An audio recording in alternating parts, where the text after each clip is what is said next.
entrepreneurs, are you trying to make bigger profits in your small business? Like many of us, I'm sure you're feeling it. Business is hard. And now more than ever, you need to have a plan to help your business not just survive, but thrive. I'm Marcia Reiner. I'm a business growth strategist on a mission. I've helped tons of small business owners to establish and implement a plan that guarantees increased profitability and guides your growth. I want to share some strategies that I've earned and learned with you on today's Profit with a Plan podcast. But before we get started, I have something to share with you. I've got 5 ways to turn your business into one worth selling. Go pick that up. It's free. It's helpful. You're going to get those ideas and be able to put them into your business right now. Go pick those up at my website at trajectorybiz.com. That's trajectorybiz.com. So I'm super excited to have my guest with me, Tom Hobbs. We've been doing some touring lately, so it's been really fun. Tom is obsessed with time. When he started, when he got his first watch in 4th grade, it had a Snoopy in the center of the attention, and a tennis racket was the minute hand, and a tennis ball was the second hand. If you can totally picture this watch, right? We've all had it. He would watch the tennis ball go around and round and round. Minutes became his obsession. Fast forward to his early jobs in manufacturing, Tom would diligently work to squeeze extra cycles from the machine into adding cycles per minute. Every second gained, or a couple of extra cycles per hour. Now, Tom has developed a program to help busy business heroes focus on their minutes so that they can become more productive at work, build stronger ties to their spirituality, and increase their relationships and to enhance themselves physically. Tom is happily married to his wife of 19 years, has 7 kids, holy cow, and always finds time to work out and present in conversations. Tom, welcome to Profit with a Plan podcast. Thanks for having me. This is great. Okay, so we've all had that Snoopy watch or the Mickey Mouse watch, and we're trying to do things and trying to stretch out the time. But one question for you that I've heard from you in the past, we can't manage time, right? Because it's a fixed number. So what can we do when we talk about time management? The biggest thing is to stop calling it management. Because since we can't manage time, let's use a different semantic. So I actually try to guide people through navigation of their time by helping them, form little strategies and habits that steal those minutes back. Because every minute lost is a minute gone. So picture for a second, you're in the middle of a meeting, you're totally bored out of your mind because you're the wrong person in the meeting. Ever have one of those? Never happened. Never happens. Right? Never. That's why I totally led with that. That's my first one. But we spend more time in meetings as professionals that mean absolutely nothing to our business than we do actually making money. Now, when you think about that for a second and you really let that sink in, that means the biggest opportunity is to shorten meetings or not take them. Right? So you squeeze minutes right off the bat like that. I find that the average person could steal 47 minutes a day just by eliminating parts of meetings. Fantastic idea. And I'm sure so many listeners are going, yeah. I mean, who sat in that meeting that was like their part was 5 minutes and the other 55 or 75 minutes of that meeting were just wasted? Right. Okay. If I had to do a poll, I would say 97% of people had one of those in the last week. Exactly. I would add me to that. Okay. So when we talk about, what did you call it? It's not time management. It's time navigation. So when think about being on a ship, right? You're on a yacht, you're sailing into paradise. You're at the helm. So you've got the wheel in your hand and you've got a compass in the other hand, right? Either that or you know how to read the stars, right? One or the other. But you're guiding yourself with your compass. So picture the compass when you're thinking time navigation. Okay, so we're navigating the time and we're using it to its best or most fulfilled use, I guess would be the best excellent. Yes, greatest potential. Excellent. Okay, so give us some more ideas on how we can maybe recognize that we're being sucked into some other time loop or vortex or whatever we want to call it, that would I have a name for those too. Cut. Oh, share with us. Yeah, I call those time vacuums. Vacuums. Right. And the reason I use vacuums is in nature, quick quiz, if I were to run another poll on this one, I would ask people where they find vacuums in nature. And I wait and I wait and I listen in silence, and they don't exist.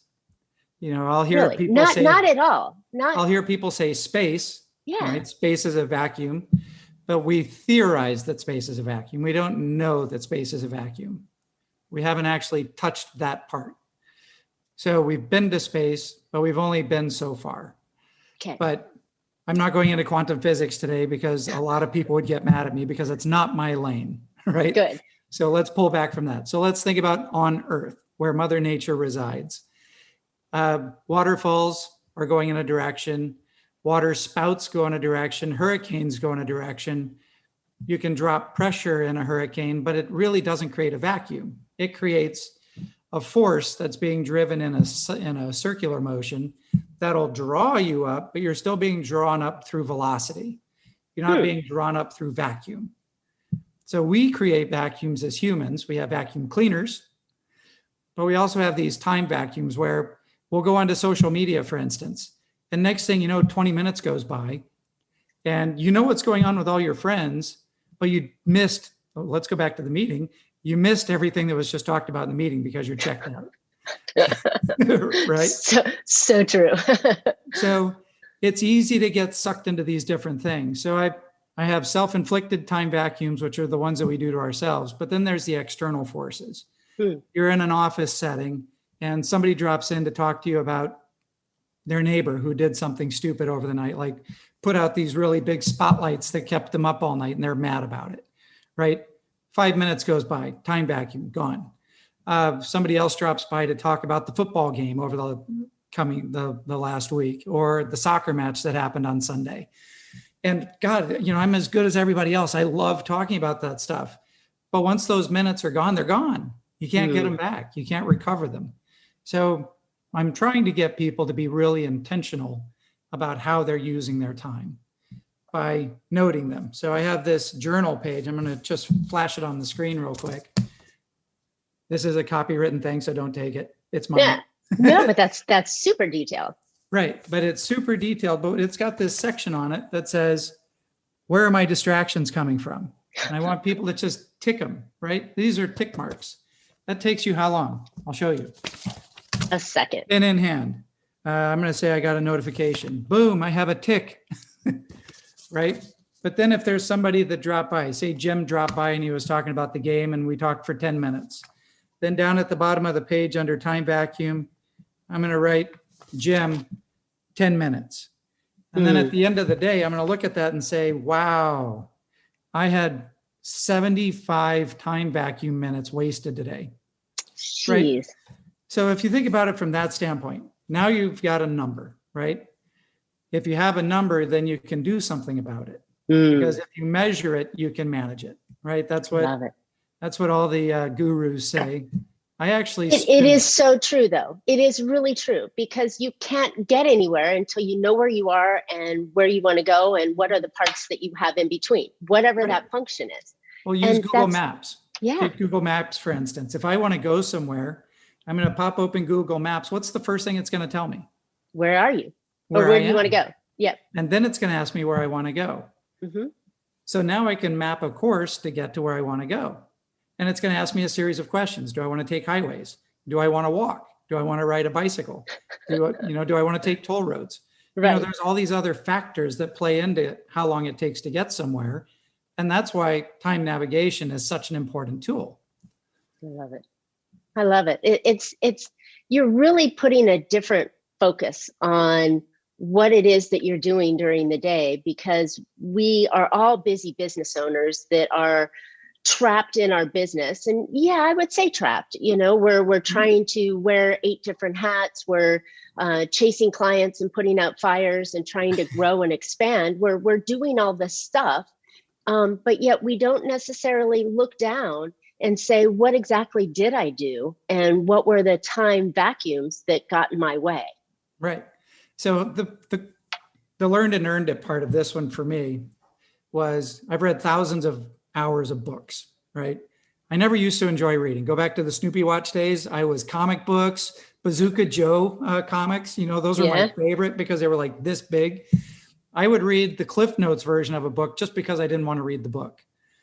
And I listen really good, but I hated reading. Mm-hmm. So fast forward, I have a buddy of mine. We've really been on this journey together for the last 15 years. And he would read everything. I mean, he was like, every book that came out, he would read it. He's like, Tom, have you read this? Have you read this? No, but what did you get out of it? And he would give me the bullet points. And I'm like, Cliff Notes. Cool. Now I don't have to read it. But then I started reading books on business management and I loved them, right? Traction by Gino Wickman is actually one of my favorites. Yes. It's a blueprint to how to manage your company really, really, really, really, really good. Except for one thing. And this is, you read that one, you read Scaling Up, you read, what's the one? Whatever. It'll hit me in a few minutes and I'll Tourette's it out. But they all do really good at bringing you from your 10-year vision down to your 3-year, down to your 1 year, down to your quarter, down to your week. Yep. So important, everybody. Absolutely. So important to have a plan of what you're doing. Super critical. But they stop at the week. They all stopped at the week. Every single one of them that I was looking at stopped at a week. And it's like, well, hold on. There's still 5 more opportunities in there. There's still 40 more hours. Screw it up. Yeah. I mean, I could totally be off track on Monday and not realize it till Friday. No. Let's drill this down a step further. So I started looking at what can we do every day to really focus on our business. Yeah. Right. I've heard you talk about cadence. I've heard you talk about making sure you have daily metrics. Mm-hmm. Those are critical, right? If I have to dial 5 people to get 1 sale, then I better dial 10 people to get 2, right? Let's scale it up. Yep. Otherwise, I'm just shooting to be exactly level. And I don't want to be level. I don't want anybody to ever gain satisfaction. Think about that. That's perfect. Yes. It's really, you want to go above and beyond. I mean, that's why we're business owners, right? Because we didn't fit into the box that we were somewhere else. Right. Satisfaction is the antithesis. That's the word of the day. The antithesis of success. Love it. Yeah. I'm writing that one down too. Yeah. Trademark that one, get it in there. It's so fun when we're brainstorming and sharing and talking because we come up with these sound bites that are incredible. And so, I mean, I've come up with plenty of them. One of the coaches that I follow speaks in sound bites. So I've turned my ear to catch them and I think they're fantastic. They really get to something and it's like rewriting something and remembering it because it's catchy and they go, oh, that's good. Yeah. So I love it that you wrote it down. I better get that one. Yeah. Those are perfect. Okay. So back on time losses here. Yep. So we're talking about these vacuums that are coming in here. And you said that everybody knocks it down and stops it a week and you took it to the day. Do you go down to the minute? Do you go down to the everything you do? I mean, I am so happy you asked me that question. And that, by the way, for the record, that was not a Fed question, but it's a perfect question here. Well, none of these are Fed questions. I just know who you are and I've done my research and I think I can bring out the best. So that's fantastic. So the 960.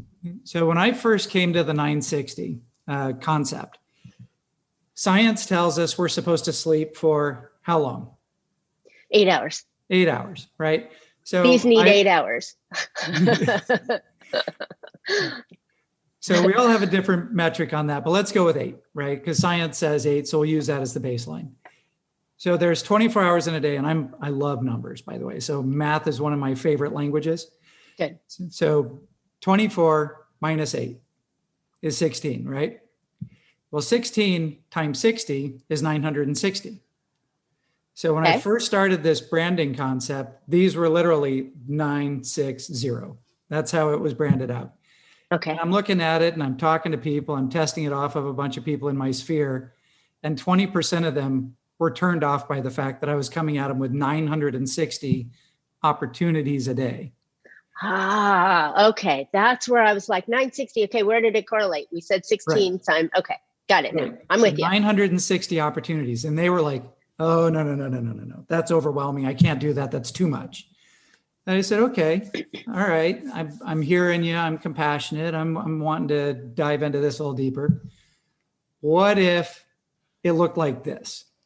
And that's where this brand actually came out. And they're like, oh, I like that. That's cool. That one doesn't intimidate me. It's kind of retro-y. It's got a nice little flair to it.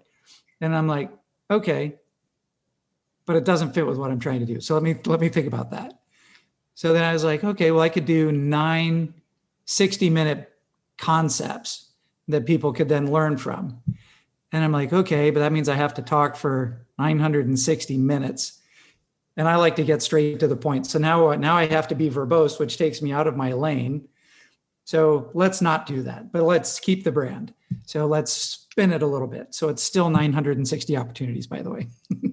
I came back to that because the people who I want to reach are thinking about what it takes to make their money every minute.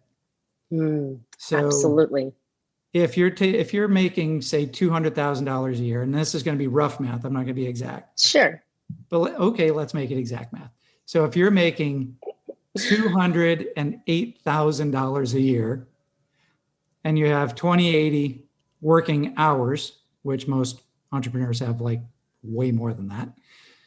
16 hours a day, 6 days a week. That's the normal. Exactly. Well, that's the expectation, isn't it? Well, so let's spin back around to that one in a minute. But let's say we're making $100 a minute. Okay. Actually, I think it'd be closer to $10 a minute. So let's call it $10 a minute. Okay. So $10 a minute gets us to $60 an hour, which gets us short of that 100, but I like easy numbers for my diagram here. So $10 a minute. If you've lost 75 minutes between Facebook and Jim stopping by to talk about the soccer match, that's $750 you left on the table. Yeah. So Yikes. Now you have to take that from a different account. If your time is ledgered out like you're accounting and your work ledger suddenly has a minus 750 on it, you've got to go dive into a different ledger. Let's say it's probably more than likely it's family or relationships that you're now taking from, and you're going to debit a $750 time credit from there so that you can make up for it over on your work ledger. And what you've just done is stolen from the happy stuff of your life to make your money. And that's the trap that business owners land in. So here's the reality to that. If the business owner was working 100% of the time in their day, then that would make sense. But there was studies that said something like employees only really work like 2.5 hours a day. So let's put a little flexibility into our mind and say, okay, well, if we're not working 8 hours solid 100% every day, then we do have some flexibility to talk to Jim and look at Facebook. But I think we're, and I just wanted to play the devil's advocate here just a little bit. But on the flip side of that, though, if you put that at the tail part of your day, then you got everything done that you wanted to get done during the day, right? You start off, you start strong, and you pound through all the tasks that you need to do. Yeah, and I think that's the philosophy that I would take out of this. And I think that's managing expectations. Right. But you actually bring up a great point. It's how do I maximize my ability to make my $100 an hour by having employees? So let's touch on that one real quick, because you're right. I read the same study, and I believe it was 2.7 hours a day on average that employees work. And you're paying them for 8. I was talking to a CEO recently, and I said, "So how many of your employees actually work for you?" And he says, "About half." Right. So that opens up many, many, many dialogues. So number one, or rabbit holes. Oh, yeah. Or vacuums. Oh, let's go back to that. But it opens up, how do I hire? When do I hire to improve my ability to make my earning? Right. How do I manage who I hire to be successful? Yes, I have an answer for that. And how do I know that they're in alignment with what I'm trying to accomplish. Right. And can they get the job done in the time that you're expecting them to get it done? Okay. The answer to that one is always no. Of course. Because you can't replicate yourself. So if we're setting up expectations around ourselves within our companies, which you should, then it's either you train really amazing, or you hire really, really, really amazing, or you expect 80% of yourself and everyone around you. And that's pretty fair. I mean, you know, I put my blood, sweat, and tears into my business. You know, this is my baby, right? Exactly. So I'm going to work harder than anybody I hire in. But I think, you know, I'm a huge fan of hiring based on tasks. And, you know, as a small business owner, you know, it's really hard to hire someone for 8 hours a day and find things for them to do, because that becomes a whole nother job. Exactly. You know, hiring. And you're still not revenue generating. And I'm still not revenue generating because I'm having to do that. But hiring for tasks that need to be done and saying, okay, what would you charge to do this task? Or what would I pay you to do that task? I think is my favorite way currently. Yeah. Well, let's go back to that hourly rate, right? Mm-hmm. So if you're trying to do $200 an hour or $100 an hour, then what would you spend? What is your time investment to do something out of your lane? You know, like for me, I hate bookkeeping. Yes. And you shouldn't be doing your own bookkeeping. Let the professionals do bookkeeping. You know, full disclosure, I watch my bank statement and I don't really do bookkeeping. At the end of the year, it comes to tax time. It's like, oh, I better throw together a quick P&L.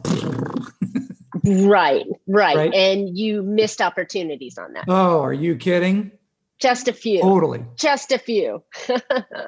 But yeah, so I think that's it. You know, when the direction you're going in, if you are a $100 an hour person and you try to do your own accounting and it takes you 4 hours to do that accounting at $100 an hour, that costs you $400 to do your accounting. Right.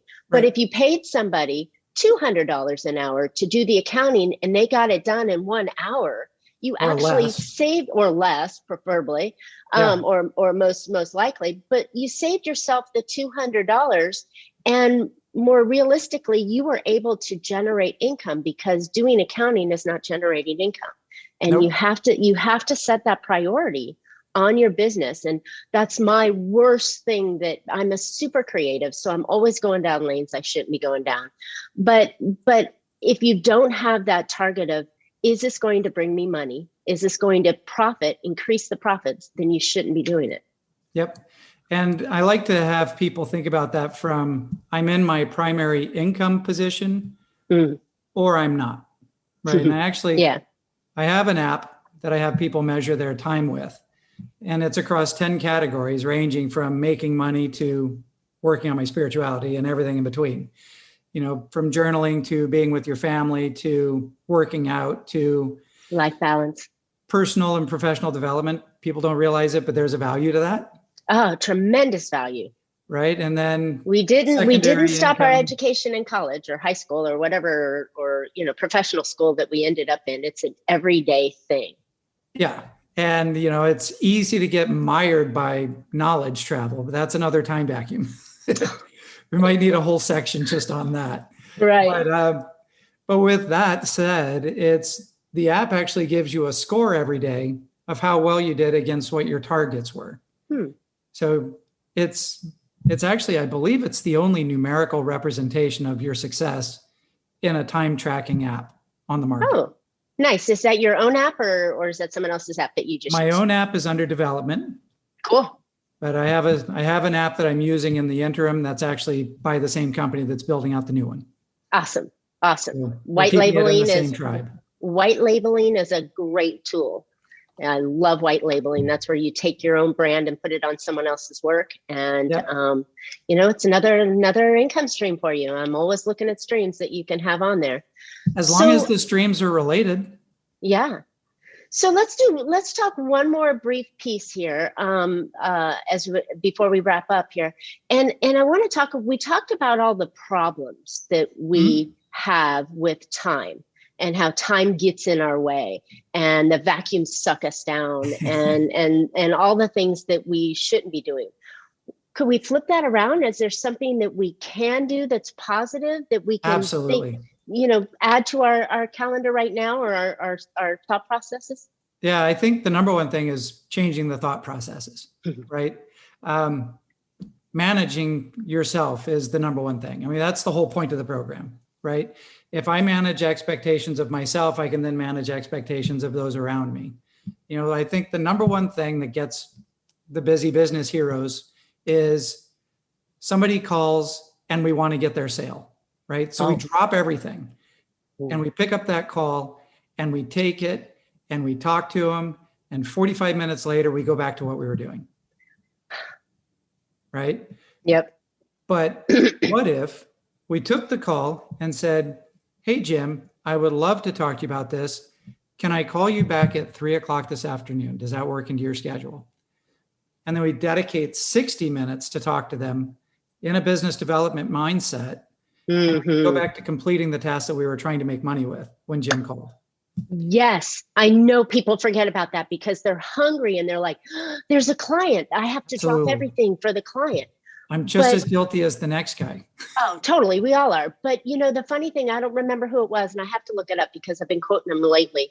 There was a gentleman that said it actually takes 15 minutes to switch between tasks, to get your mindset going to, you're working on something interrupts you. You have to think, park that information, set the new information, and then get before you're productive on that new top project. Right. And then it takes you another 15 minutes to be able to transition back into the other one. So that's a big time loss. Yeah. But I'm thinking, I love that idea of saying, hey, I'm working on something now. I want to give you my full attention. I want to give you the best I have to give. Why don't we schedule that at 3:00? Yeah. And I think that's better because then you as the business owner are going to be in a better position, well thought out, to better land that deal. Right. Than by just taking it on the fly. Yeah. A couple other things that people could do is set up a very rigid morning routine. Morning routine. Say it takes you 30 minutes to get ready. It takes 30 minutes to eat breakfast and prep your lunch. It takes 30 minutes to do a workout. Takes 30 minutes to connect with your journaling or 30 minutes to read, right? Whatever it is. If work starts at 7 or 8 for you, then start 2 hours ahead of that and cover 4 of those every day. Because it's going to enrich your life if you set the battery back to 0 every day and you say, okay, I'm programming this new thing in my head. I'm going to journal about it every morning for 30 minutes until it sets. Ooh, I like that. We're going to go forward. Right? Because the average, they say it takes 21 days to build a habit. But on the flip side of that, it takes 42 days to break a habit. So I don't like thinking in 7-week intervals, right? Or 6-week intervals. I would rather set a new habit and only have it take 3 weeks to set. James Clear talks about that in Atomic Habits. So that one's a really good one to actually get into. Instead of breaking habits, set new habits. Set new habits. I like that. And I think it is important. Anything that we do, even to expand the conversation about, transitioning time and giving your best to it, you want to give your best to your business. And I learned long ago that, I learned long ago that if I'm not taking care of me, then I can't take care of my family and run my business. And if I'm not giving to them, they're taking, and taking takes more energy from me than me being in a position to give, if that's not too woo-woo or kooky for you. Nope. But my thought is that if you take that time in the morning to set up, refuel, take care of yourself, then when you arrive at your desk at 7 or 8 in the morning, you're ready to work rather than going, oh, I'm going to eat my breakfast at desk. I haven't had my coffee yet. And yes, coffee is a necessity for me. I haven't had my coffee yet. And then it's now 8:30, 9 o'clock before you start working. So that's another time vacuum because you didn't take that time in the morning. Woo, that's my big aha. Love it. You moved your routine to a different part of the day. Well, now you have to work later. Yeah. And so personally, true. Or you don't get it done and you're not as successful. Right. I would rather work from 6 to 2 That's my ideal time. Everybody has their own ideal time. I'm a morning person. Me too. I love the morning. That's the magic part of the day, right? So for me, working early is better than working late. I'd rather work on relationships in the evening when everybody's more in tune with that part than working on my tasks. I want my tasks out of the way straight away. So important. And I think that's a clarity that you should understand too, because not everybody's morning people like us. No. But the funny thing about it is I can get tasks done in the morning, but my creativity window is like between 4 and 6. So I can be super creative. So it's kind of funky. I mean, I'm sure I could shift it and pull it back, but I noticed it's like, I get a little blocked, but I get super creative between 4 and 6. Yeah, I've discovered that on the week, my most creative point of the week is from noon to 8 p.m. on Friday. Really? Yeah. And I think that goes back to when I was launching my business as an employee. That's when you were the only time you had to do it. Right. Because nobody would call me. Who wants to reach out to you on Friday afternoon? You're not going to get anybody. So it was quiet. A good point. It was quiet and I could focus. But I've been working on bringing that trend throughout the week just so I could spread it out, because that's a tough 8 hours to try to really compress all that work into. So true. So true. And I think, again, managing your time and setting those expectations for yourself and putting it in little blocks. But, I've been, I'm reinvigorating my training because I play ice hockey, and that's a sprint sport. And so I've been training over the past year and a half that I haven't been on the ice differently. And I went back out on the ice on Friday night and I was dying because it's a sprint. So this morning's workout, the last couple of workouts have been 1 minute on, 1 minute off, 1 minute on, 1 minute off. And I'm trying to expand it to 2 minutes on, 1 minute off and sprint that way. But it takes training. And I think if we're going to do that in our business, we have to train ourselves the new way and say, okay, how many hours am I going to work on this task, or how many minutes am I going to work on this task? And then I'm going to take a break and work on something else, or go back to it. I remember there was an Italian physicist, I believe, who actually came up with a concept around that. And it was working for 25 minutes and then taking a 5-minute R&R or do something else break. I like numbers again. So I like prime numbers. So I actually tell people work 23 minutes because it's an obscure number. Right. And then use 7 minutes to do the other things, right? Look at your email, check your voicemail, whatever. But as soon as that 7 minutes is up, come back, shut it all back off.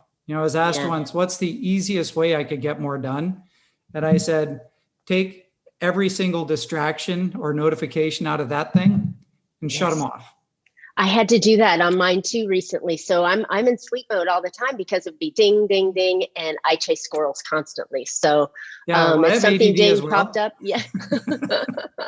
So I had to do that. That's a huge help for me lately. Yeah. So awesome. The easiest things people could do are set morning routines, shut off notifications, and manage expectations. If they do that, they're going to squeeze more minutes back out of their day.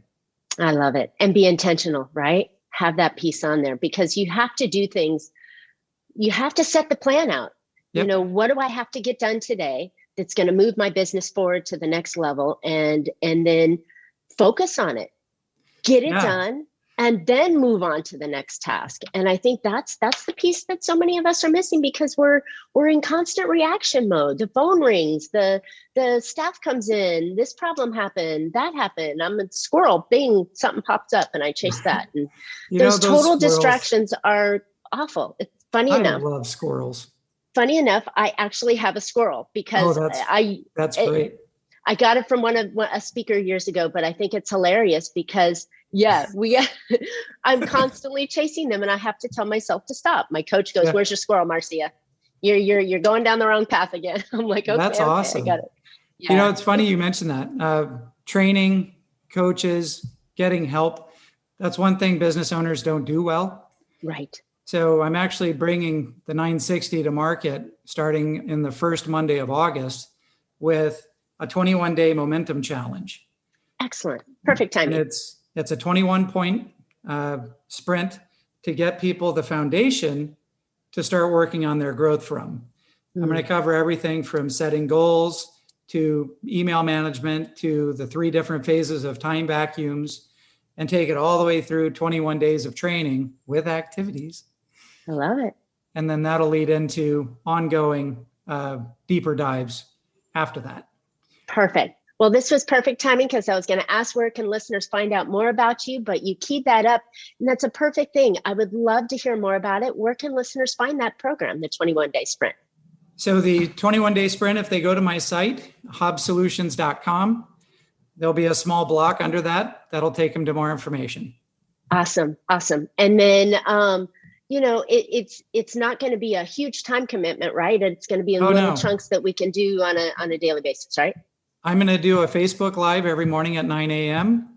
And then they can go, once they're in the group, they can go back and pick those up all the way back to the beginning. Perfect. Love it. Well, I'm going to join on. So nice. Yeah. Catch me in there because we all need to grab hold. I mean, with the shift that we've had, the pandemic occurred 1.5 years ago. We all went into stop and shock mode. And then we started reevaluating ourselves and working at home. And now we're in a position of going back into the work environment and meeting with people. And now I'm in a position of going, wow, I got so much more done over the last 1.5 years than I had done in the past. How do I now evolve back into going to those meetings and, doing my networking and being out with clients and the things that need to be done on top of staying on the work I have to do. So I need that time navigation. I love that you plug that branding in. That's awesome. But I also, it's funny you mentioned networking meetings. I actually have a part of that 21-day sprint that covers that one exactly. Perfect. Because yes, I'm in Provisors. I'm in all these professional services networking, and it's like, wow, 2 hours. That's a long time. It is a long time, but that's a time investment, right? It is. I like to offset time vacuums with time investments because it is just as important to have value building time as it is to have value sucking time. Awesome. So there is an opposite to everything. There is, and balance. I think that balance is important to keep everything flowing. So yes. Awesome, Tom. Thank you. So they can reach you at Hobbs Solutions, correct? Hobbssolutions.com, and that's 1 S in the middle, not 2. Perfect. Yeah, that's a tricker, huh? It wasn't meant to be, but. Well, good thing you put that. I'll make sure I spell it correctly in the podcast notes. So great. Oh, I appreciate that. Absolutely. So listeners, I hope you found an idea or 2 or 3 or 4 to put into your business that will help you be more profitable, because that's our goal here. Is we really want to help and give you an idea to shift you into more profits. And then now more than ever, it's important to build your own profit plan. So don't forget to pick up my 5 ways to turn your business into one worth selling right now. Go check it out at my website, trajectorybiz, that's biz.com.